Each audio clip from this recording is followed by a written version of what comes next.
pitching been at the level it typically is? His answer to us, Ramon, was they've got some JUCO guys that haven't panned out in the way that they expected, including Brandon Arvidsson. He sure did. This is a guy as a sophomore who turned away some draft options before he even came to Tennessee. Started at Texas A&M, transferred to a JUCO last season. He was signed with Texas. And then when Jim Schlossnagle got the job at Texas, got a release from that because he transferred out of Schlossnagle's program at A&M to begin his career. Then he comes to Tennessee, and this was what he was expected to be this season. He spent the first month of the season as both a starter and a long reliever, and he's just kind of been a lefty-on-lefty guy. But if he can give Tennessee some innings, all of a sudden we could have a very different conversation about this team and say that, hey, they might actually be good enough to still maybe make a run in this NCAA tournament. No doubt. That's why the conversation we had with Ron Shumpert from Rocky Top Insiders, man, asking the question, are they bad, or do you say tournament time hit and the talent's going to take over? Last two games, we're about to find out. Talent's taking over. Mm-hmm. And also, I mean, they've strategically hit, I feel like, that little blooper that Ron Slay called a bloopity-bloopity-bloop yesterday. Hey, Will. Hey, you know I enjoy, like, play-by-plays, right? Absolutely. I thoroughly enjoy the professionalism, the setting up of it, and just how you guys diagnose stuff. Hey, Ron Slay is coming for y'all jobs. Sounds like Ron Slay. Yeah, he's going to put me out of a job. Hey, dog, I can't compete with that. He was narrating it live yesterday, and just his wording of the plays. Too many words, Will, and not enough description, but it all makes sense if that makes sense to you, man. It was. Zeph called me yesterday as I hopped on the show with them, and I was just like, it's a lot of words with a lot of with not enough descriptions, and but it was entertaining. When he called it, who was it that hit it in the, what was it, like the seventh inning? I believe it was the Cannon Peebles 2-run single. The little blooper that was blooped to the shallow center. That's what it was. It was Cannon Peebles. Bloopity bloop. A bloopity bloop. That's what it'll be called from here on out. From here on out, whatever Ron Slay says goes, especially with UT. I was just like, well, all right then. It was a bloopity bloop because that's what it is. Essentially, man, it was right over shortstop. You saw it, and in between left field, and it was the perfect hit at the perfect time with the bases loaded. And they've had a lot of that. And the way he threw his hands, basically, the way he threw his hands out at that ball. What more do you want? It's professional hitting. Finding a way to make contact with 2 strikes. Yeah, and that right there is one of them points, man, where you see it in a lot of youth games, like young high school games and stuff like that. Sure. Where everybody's swinging for the fences, and I get it. Chicks dig the long ball.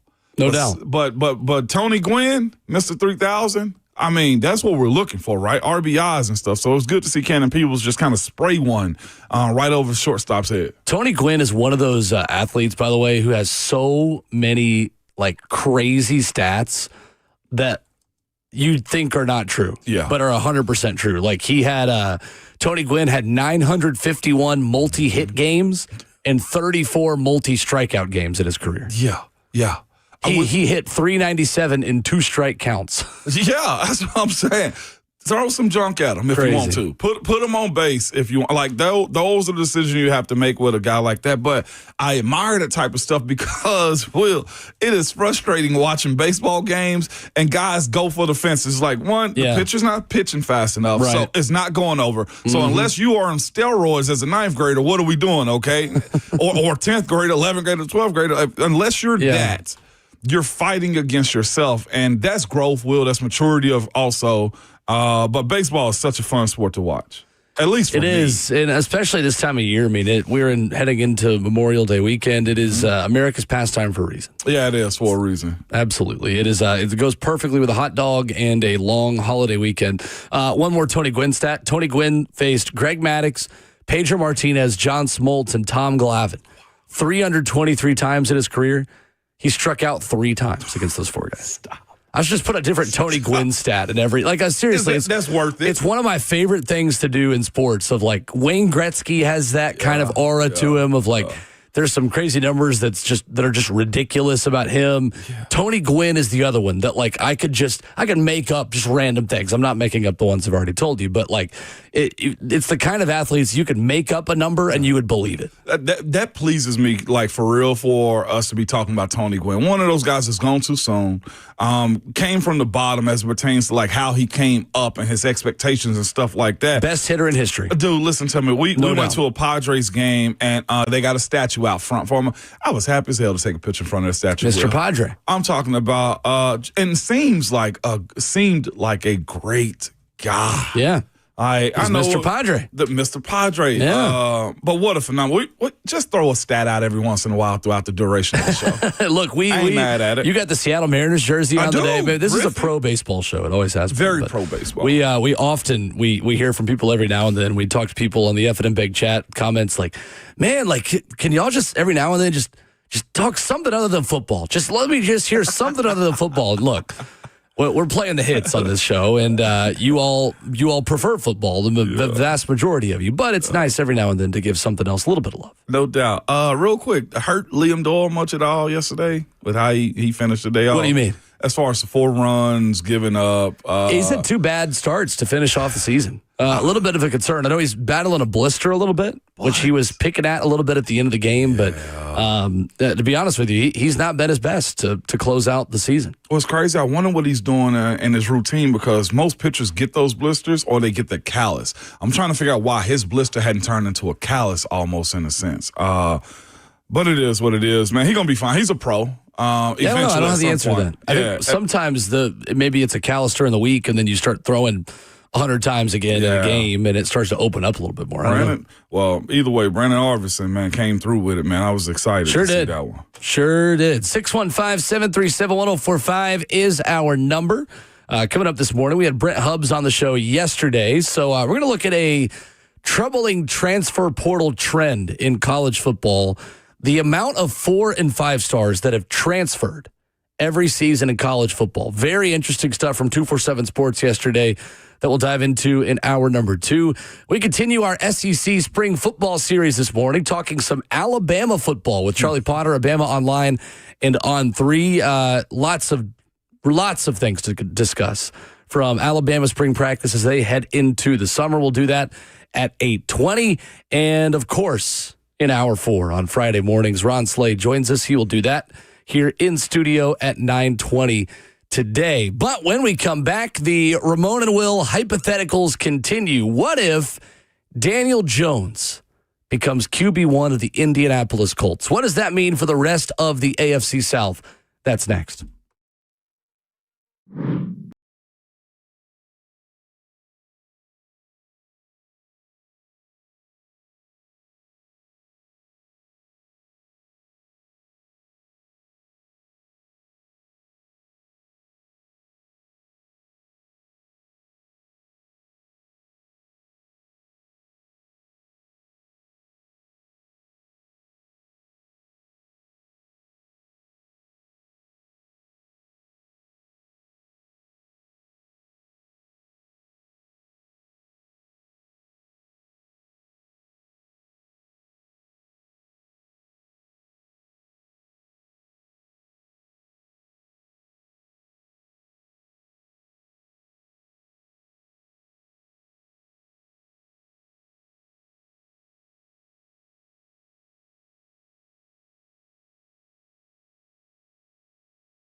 Ramon and Will, fueled by Scooters Coffee on 104.5 The Zone. Hope you're having a great start to your Friday morning.